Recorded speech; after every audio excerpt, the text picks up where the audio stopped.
All right, today we're headed back to the deserts of Iraq to break down one of the most intense and honestly one of the most lopsided armored battles of the entire 20th century, the Battle of 73 Easting. That's a pretty heavy statement, right? The last great tank battle of the 20th century? So, what exactly happened out there in the Iraqi desert on February 26, 1991, that earned this clash such a dramatic, definitive title? Let's get into it. So first off, let's get the name straight. This battle wasn't named for a town or some big landmark. 73 Easting is pure military speak. It's just a vertical line on a map, a coordinate the coalition forces were using to track how far east they were pushing.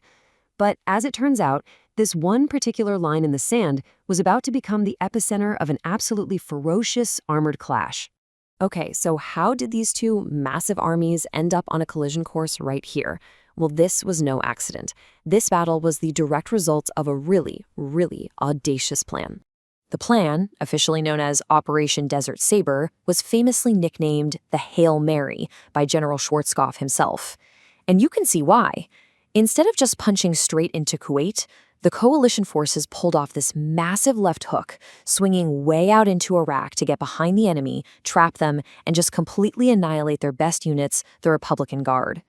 Now, for a spear that big, you need a very, very sharp tip. And for the Hail Mary plan, that tip, well, that was the 2nd Armored Cavalry Regiment, also known as the 2nd ACR. Now, this is absolutely crucial to understand. These two units had totally different jobs. The 2nd ACR, they weren't supposed to win the war by themselves. They were the eyes, the reconnaissance force. Their mission was to find the enemy, lock them in place, and then get out of the way for the hammer. That's the 1st Infantry Division, coming up right behind them with just overwhelming force. So the 2nd ACR was basically set up as this perfectly designed hunter-killer team. You had the fast M3 Bradleys acting as the eyes, using these incredible thermal sights that could spot the enemy through dust, through darkness, you name it. And then you had the M1A1 Abrams tanks, the killers, ready to surge forward with their giant 120mm cannons.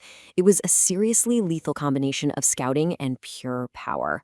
So as the 2nd ACR pushed deep into enemy territory on February 26th, the conditions they were dealing with were just absolutely brutal.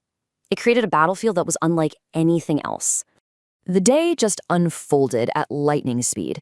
You have some scattered contact early in the morning, but then this massive sandstorm rolls in, which is a huge, huge factor. Then comes the order in the afternoon, push forward, find their main line. And by 4:10 p.m., it's on. The main battle has erupted. And this sandstorm, it created this critical, almost unfair advantage. See, for the Iraqi tank crews waiting in their defensive spots, it was blinding. They couldn't see a thing. But for the American crews, their thermal sights cut right through all that dust. They could see the heat from an Iraqi tank's engine from thousands of meters away. It was basically a technological superpower on this battlefield. So, as the 2nd ACR was closing in on the 73 Easting line, what was supposed to be a reconnaissance mission was about to explode into this chaotic and, frankly, incredibly one-sided clash. Now, the Iraqi Tawakkalin Division was dug in, and they were dug in cleverly. They were using what's called a reverse slope defense, which just means they were hiding right behind the crest of these low ridges. This made them almost impossible to see as the coalition forces approached. It was a perfect ambush zone. And this is the moment the battle really kicks off. The lead American unit, Eagle Troop, led by young captain you might have heard of, H.R. McMaster, they pop over this little hill and bam, they're suddenly face-to-face with the main Iraqi defensive line. There was no time to plan, no time to think. The fight was on right then and there. The result was just, well, it's hard to believe.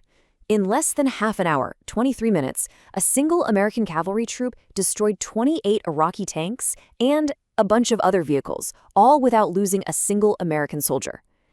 It wasn't just better tech, it was relentless training. The U.S. crews drilled to spot and fire on a target in under 10 seconds, a speed their opponents just couldn't possibly match. But that main charge, as incredible as it was, wasn't the only story of bravery out there. Just moments later, something happened that sounds like it's straight out of a movie. I mean, just try to imagine this. You're in a lightly armored scout vehicle, not a huge Abrams tank, and you run into 13 T-72s. Instead of running, this two-vehicle platoon stood its ground. They started firing their Tau anti-tank missiles, and they actually knocked out 5 of them before any backup could even get there. It's just an incredible feat of pure courage and skill. But the battle wasn't a cakewalk everywhere. While each troop was punching this massive hole in the enemy line, another unit, Ghost Troop, was up north in a desperate fight for its life. They got hit by wave after wave of Iraqi counterattacks for 6 straight hours. They were just holding on, calling in massive artillery strikes and air support to keep from being totally overrun. And for all the lopsided stats, the victory wasn't without cost. In that really fierce fighting, G Troop lost this Bradley, and Sergeant Niels Muller was killed.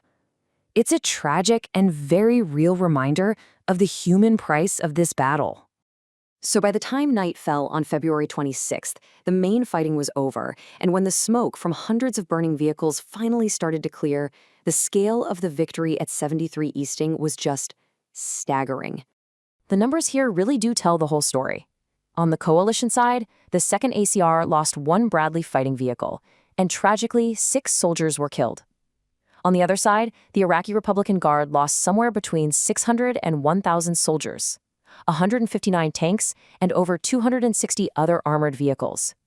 In just a matter of hours, 2 entire brigades of Iraq's best forces had been effectively wiped off the map.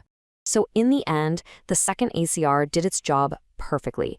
They were the scout that found the enemy, but they hit them so hard and so fast that the Iraqis were completely pinned down, unable to run or reorganize. And that allowed the Hammer, the 1st Infantry Division, to just sweep through and completely shatter the rest of the Iraqi front line. This battle really was a powerful demonstration of a whole new kind of warfare. It showed that superior vision, thanks to thermal sights, combined with precision, firepower, and just aggressive tactics, could let a smaller, faster force completely dominate a much larger, dug-in enemy. It was a real turning point for armored combat. And that leaves us with this final, really big question to think about. In a world now dominated by drones, long-range missiles, and cyber warfare, are we ever going to see thousands of soldiers and hundreds of tanks clashing in the desert like this again? Was the Battle of 73 Easting truly the end of an era, the last great tank battle? Or was it maybe just the last one fought that way?